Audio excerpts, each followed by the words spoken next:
Hyderabad నగరవాసులకు alert.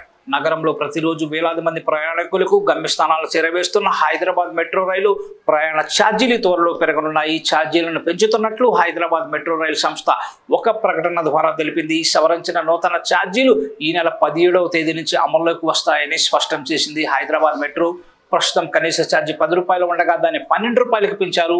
అదేవిధంగా గరిష్ట ప్రయాణ ఛార్జీ 60 నుంచి 75కి పెరగనుంది. ప్రయాణించే స్టేషన్ల సంఖ్య ఆధారంగా ఛార్జీల స్లాబులను సవరించారు. హైదరాబాద్ మెట్రో రైలు సంస్థ వెల్లడించిన వివరాల ప్రకారం పెరిగిన ఛార్జీలను మనం ఓసారి చూసుకున్నట్లయితే 2 స్టేషన్ల వరకు ప్రయాణిస్తే కనీస ఛార్జీ ₹12, ఇక 2 నుంచి 4 స్టేషన్ల మధ్య ప్రయాణిస్తే ₹18, 4 నుంచి 6 స్టేషన్ల వరకు ప్రయాణిస్తే ₹30, అలాగే 6 నుంచి 9 స్టేషన్ల వరకు ప్రయాణిస్తే ₹40, 9 నుంచి 12 స్టేషన్ల వరకు 50, 12 నుంచి 15 స్టేషన్ల వరకు 55, 15 నుంచి 18కి ₹60, 18 నుంచి 21కి 66, 21 నుంచి 24కు 70గా ఉంది. ఇక 24 స్టేషన్లు లేదా అంతకంటే ఎక్కువ దూరం ప్రయాణించినట్లయితే ₹75 చెల్లించాల్సి ఉంటుందని హైదరాబాద్ మెట్రో రైల్ తెలిపింది.